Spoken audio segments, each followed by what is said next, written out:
The writer's strike is on, so what does that mean for us? We're going to talk about that and more on today's episode of the Geek Watch Podcast.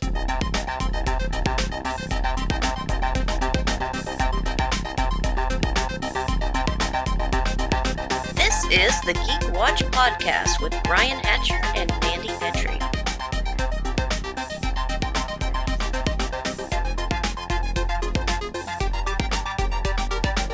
Greetings, Geek Watchers, and welcome to episode 187 of the Geek Watch Podcast. I'm Brian Hatcher, and with me, as always, Geek Watch's own resident geek goddess, Mandy Petrie. Hello, Brian. So, a little bit of bad news, but what we were certainly expecting, the strike is on, and we are definitely going to talk about that. But before we get to that, let's talk Doctor Who, because there's like a bunch of Doctor Who stuff that's just come out. The first thing, of course, was this weird teaser trailer that has been popping up all over the place. Yeah, it's like Max Headroom. Yeah. And there's some references to a few things, especially because we talked about the cute little furry creature. Mm-hmm. There was a reference in some of the scrambled words on the screen of the issues in Doctor Who Annual the Star Beast appeared in.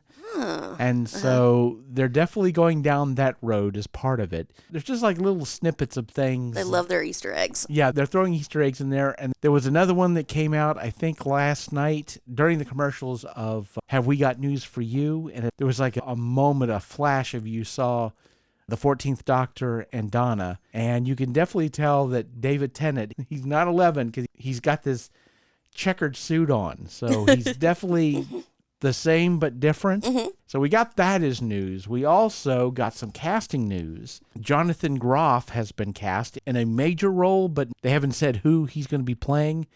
Now that name sounds familiar. Can you give me an example of? I can give you a couple, actually. Okay. He was the voice of Kristoff in Frozen. Okay. And, of course, he was King George III in Hamilton. Okay, yep. And some people have pointed something out that since he's been cast, and Jinx Monsoon has been cast as a villain, and Neil Patrick Harris has been cast as a villain, and they all can sing. Are we getting a musical episode? Are we getting the musical episode? We definitely have people with chops to do it. So do we get our musical Doctor Who episode? People are asking. And those are very Broadway voices. They definitely are Broadway voices. And so certainly it will be interesting to see what happens. Now, on the topic of music, it's been announced that Murray Gold is coming back as the composer for Doctor Who. Of course, he took his break during the Jodie Whittaker, Chris Chibnall era. And now apparently he's coming back. And it makes me wonder, because it does certainly look like they are trying to wipe away everything Chris Chibnall from Doctor Who, even to the fact that they're bringing their old composer back. I know that he's a great composer. I love his scores, so I'm certainly not upset about that.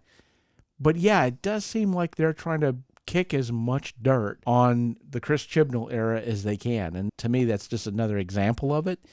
But I am curious. So we know that this composer can give us a good score. But if there is a musical episode, can he give us a good libretto? Are we going to see or hear great lyrical? That's a good question. Yeah. As an ADHD moment, Andrew Lloyd Webber was contracted to write music for this thing going on Saturday, Charles III. Now, I don't know if you have to have seen Charles I or II, but yeah, Charles III Coronation. I don't know if you've heard about it, but yeah, Andrew Lloyd Webber has written something for that. So there's a difference between John Williams and Andrew Lloyd Webber. Are we going to get that in our Doctor Who? That's a good question. I guess we will definitely find that out. But obviously, they have been teasing a lot of Doctor Who stuff, and now they're doing these little scrambled trailers to go, hey, oh, by the way, we're right around the corner. Now, as I was thinking about, and of course, we're going to be talking about the strike, it's like, how is this going to affect Doctor Who? And I was wondering about that because none of the screenwriters for Doctor Who, they're not part of the WGA. They're part of the WGGB, which is, of course, the Writers Guild of Great Britain. And they're filming in Cardiff, so they're not going to be crossing any kind of picket lines or anything. Are they going to show their support? Well, they're definitely planning on showing their support in the fact that if somebody from America said, hey, could you come in here and write something for us? They're going to be like, nope. Nope, we're not going to do that. No scabs in England. No scabs in England. So I was curious about, again, with the partnership with Disney, if that was going to affect anything, but because Disney's only acting as a distributor and the Writers Guild of Great Britain is not on strike and they're their own thing, then they're going to be able to continue production. The WGA contract doesn't affect them at all, but they're certainly going to be supporting their fellow writers in America. They're not going to be crossing any picket lines anytime soon, but we're not going to have any kind of delays in Doctor Who. But we are going to be getting some delays, so we're going to definitely start talking about the strike, which, of course, it hit. And we talked about this in the last podcast. There was going to be no negotiation, no 12th hour, anything was going to happen because it really didn't feel like they were even close to coming up with any kind of proposal. And the producers, and the writers, they weren't even really talking to each other. They had pretty much given up. And this could be a long one. Yeah, and it happened so fast. Saturday Night Live, sabbatical, done. They immediately cut off. As in, tomorrow is Saturday, we're getting a rerun. Oh, yeah. Because a lot of the late night talk shows, all of them went into immediate hiatus because they write week to week. Yes. And they're to stay very up to date, very relevant. Exactly. Yep. So the minute the writer's strike hit, that was it. They were done. Yep. The question is, what about shows that are in production, that are filming? How does all of that work? Well, where there are scripts, they can go ahead and shoot. Kinda. And the reason for that being is that if a director changes something or an actor changes something, that's technically a rewrite. Ooh.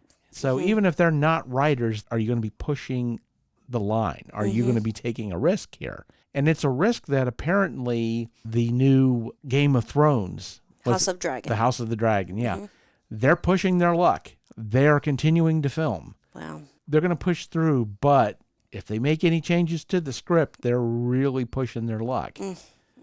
In some situations, let's talk about Bad Omens too. This really falls into a lot of the issues with the hyphens, which is the writer-producer, the writer-director. There's a lot of those situations. And, of course, in D.C., James Gunn has finished his Superman script and turned it in before the strike happened because afterwards he wouldn't have been able to turn it in. And that was a little bit shaky because why are you rushing to get this through? What's more important to you, being the CEO or being a writer? And of course he's caught on both sides of it. He's on both sides of the picket line in a real sense. Here's what's strange about all of this. And this was another reason why for Guardians of the Galaxy, he's doing all this press stuff. And of course we were talking about how he was going to be doing press. And people were like, he's DC now. He's not going to do any press, and he's doing press. But the minute the strike hit, he couldn't do press anymore. Oof. Because, again, crossing the line. Yeah. Which is why this kind of sucks for Good Omens, too. Because Neil Gaiman, writer, also producer. Right. Everything's been shot. Everything's in the can. It's just being edited. All that's done. So there's no issues there. But he can't promote it. No. Everything else is done, but he can't do press tours for the show. And it's going to be a great show. It would be nice if he could do press for it, but he can't do it. Well, we're in this twilight of things winding down. A lot of people saying, well, this stuff's written for 2023, 2024. That's not a big deal. But what you don't understand is what happens afterwards. Right. It's like you're driving up to a traffic jam. They may clear the wreck 3 miles down the road, but it's going to take a while for it to start flowing again. Flowing again to where you are. So there's going to be a real issue. And of course, a lot of us who remember 2007, 2008, we still talk about Heroes and Hush Whispers because that... Yep. The memes are coming back about Heroes, so that's... Yes, here we go again. We got that as an issue. And the thing about it is, this looks like this is going to be a long one. It looks like it's going to be really long and drawn out, and this could be a while. Yeah. I did see an article online, and the headline of the article was, Netflix is blaming writer's strike for delays in canceling some shows. And I was like... Wait a second. Is this an Onion article? It is an Onion article. It's gotta be. Oh, Onion, you so crazy. Yeah. But I saw and they that. get me sometimes, those headlines. But yeah, delays in show cancellations are being blamed on the writer's strike. Oh, that was brilliant.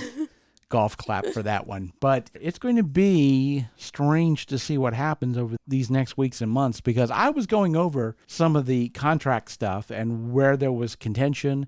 One of the big ones, and this is, I think, going to be the biggest issue that's going to hold everything up, besides the fact that producers are wanting to pay like 1% on some of the streaming and like in some cases one-time payments. And something else that they're wanting to do is they want to get a day rate going, because they want to hire a writer for a day and then chuck them out into the street. And the WGA is calling this, they're trying to convert everything into what you've heard the term gig economy. This idea of we're just going to bring somebody in, we're not going to, and because we're just bringing them in for a second. Everyone's like a contract worker. Yeah. Exactly. So no insurance, and you're just paying them a pittance and then sending them back out. And of course, the motion picture and television producers, they're like, that's not what we're trying to do at all. We're just not trying to pay you, but you have all of that stuff going on. But here's, for me, the pivotal issue for all of this is AI. And that's what's really, I think, going to hold things up for a long time, because the WGA wants to completely eliminate it. In other words, no script for television or movies can have any AI written stuff in it at all. They're basically saying, no, scripts have to be written by actual real people. So does that include apps or programs that I use, like Celtics, where it'll give me the prompt, like interior day living room? Yeah. Would that be considered AI? Because no. Okay. All right. In other words, we're talking like Chat GPT, like say, write me a script that's a science fiction movie that has a galactic chicken and a role for Brad Pitt in it. So within a few seconds, it would crank out an entire script. Right. And the Writers Guild saying, yeah, none of that stuff. And the Alliance of Motion Picture and Television Producers aren't saying nothing about it.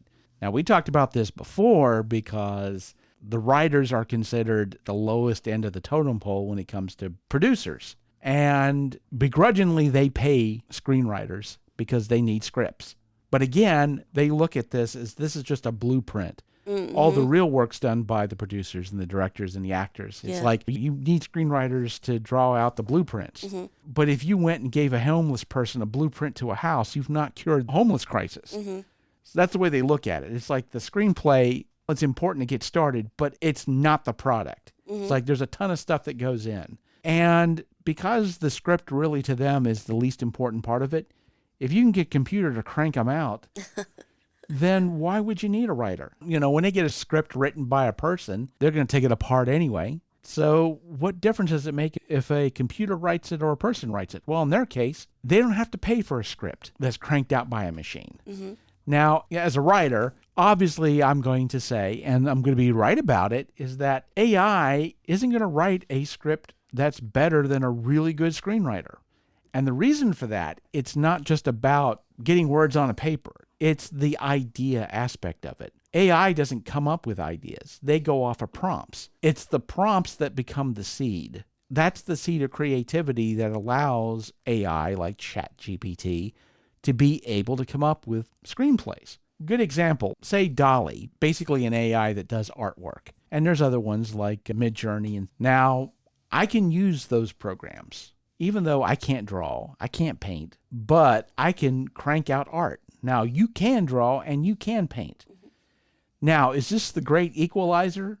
No, it isn't. Because here's the thing. If you use those tools, you're going to come up with better stuff. And the reason for that is because since you have experience drawing and art and design, you're going to be able to come up with a prompt that's much more detailed, that's more nuanced, that's going to allow the AI to come up with something much better than what I could come up with, because I'm going to be speaking in general terms because I don't understand art like you do. And so AI would be a more useful and more productive tool for someone like you because you'd be able to get more out of it because you would understand it, understand how to create that creative seed better than I would. So they would still need that writer. They'd still need that. They would still need someone creative to basically guide the AI. Now, the producers figured we're going to be that creative person. We're smart. We know what we're talking about, right? Now, the thing about all of this, and again, as a writer, I believe that writers should be doing these screenplays. Yes. Because AI isn't going to come out with a really, really good script.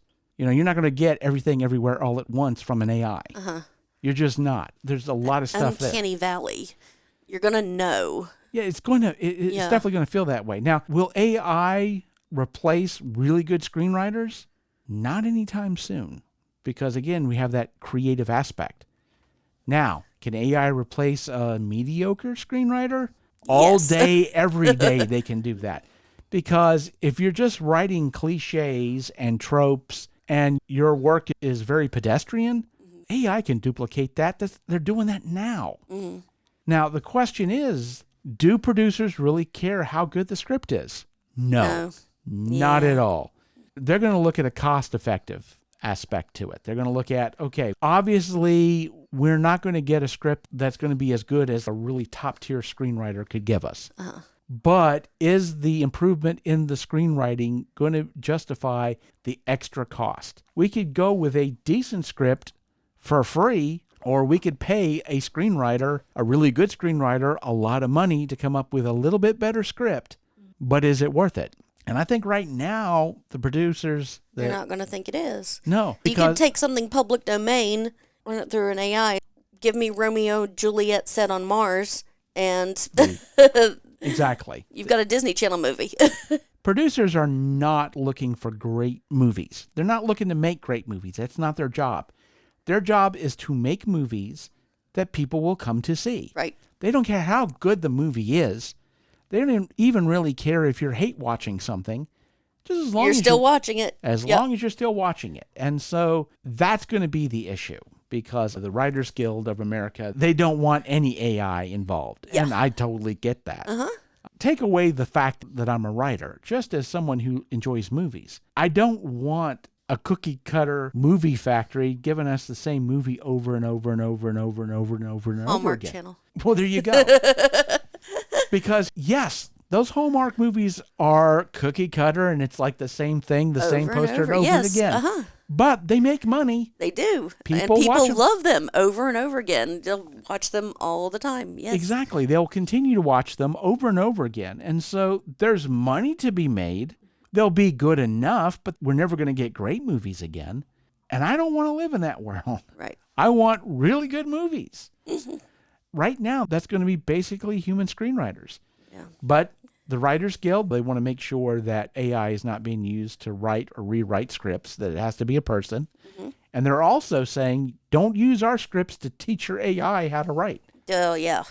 Yeah, Because that's the thing about AI, and that's why a lot of artists really don't like these AI programs. Not because they're losing business, but because these AI programs are using their art to create new art. Right. Pretty blatantly obvious that somebody's art was just manipulated very slightly. Yeah. And that's happened a lot. AI doesn't come up with original stuff. They just collate and compare and contrast. And I mean, it's good for really middle of the road stuff, for very pedestrian stuff. As of right now, there's no AI Van Gogh.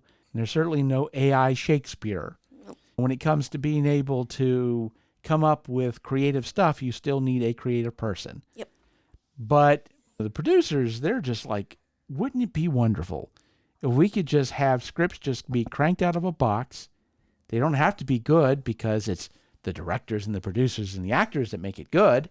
But that, again, that requires creative people. And you're not going to get creative people out of the equation. It's just a matter of, again, you're taking an AI that's basically being trained off of screenplays that people have written and basically pushing them out of a job. Mm-hmm. Which basically means that just like everywhere else, the middle class is getting pushed out. The middle class screenwriter, they're going to lose their jobs. Mm-hmm. Their jobs aren't all that good right now, because there are screenwriters in Hollywood who are living off of food stamps and can't pay their rent. Oh, it's that bad. It's not sustainable. Mm-hmm. And ultimately, if the Writers Guild loses out and they don't get any kind of concessions at all, screenwriting is done. Mm-hmm. Because there'll be no reason for anyone with any creativity to be involved in screenwriting, because there's going to be no money in it whatsoever. And there's not going to be a whole lot of jobs if you're going to have AIs cranking out mediocre screenplays. And so once the creative element is completely just driven out of Hollywood, then every movie that comes out is going to be like those Hallmark films. Yep. That's the future.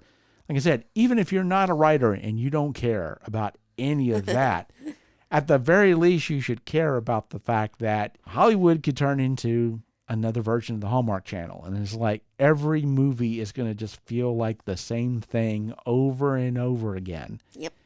And after a while, spend a year at the movies and you will have seen every movie. You're just going to get a new flavor of the same movie poster, the same plot over and over again. And then that's going to be basically the end of Hollywood. I don't have to go see movies this year. I saw them last year. Mm-hmm. Like you said, the Hallmark Channel, they continue to make money. People still watch their movies. They tend to just play in the background more than people actually watch them. Right. And that works for them because, again, no one's paying attention. If you're not watching this movie, the next one, their plot's pretty much the same, so you could just... Elevator music. Yeah, but Hollywood, they're not sustainable as being a background. No one's going to go to the movie theaters to watch movies that are just rehashes. I mean, even worse than now. Yeah, we get remakes and things of that nature, but every once in a while, you get a gem. You get something that's original and new, and everything everywhere all at once. Again, as much as people say that Marvel movies are just repeats of the same thing over and over again, wait until AI starts writing it. Yep. You think it's redundant now, you just wait. Just wait. But I think just on that issue alone, that the WGA is completely against AI being involved at all, and motion picture and television producers are being really quiet about it and saying, we're willing to have little meetings to talk about it. Obviously, they're thinking this could be our way out of this whole writers issue. I don't think they're going to budge, and I don't think they're going to budge for a while. Yep. And the last strike was 100 days. I think this one's going to beat it. I really do. But then what do we have? I don't know. More Apprentice. Yeah, maybe with Elon Musk this time. We shall see. Yeah, we shall see. But with that said, we come to the end of episode 187. Thank you for listening, and tune in next time for the latest in geek news and views with the Geek Watch podcast. For Mandy Petrie, this is Brian Hatcher, reminding all the Geek Watchers out there, we're all geeky about something. Be proud of yours. See you next time. Thank you for listening to the Geek Watch podcast. If you enjoyed this program, don't forget to like and subscribe on your preferred platform and share this podcast on your social media. For links to all the ways you can listen to the Geek Watch podcast, as well as leave comments and suggestions, visit our website at geekwatch.net. The Geek Watch podcast is a Hanging J production.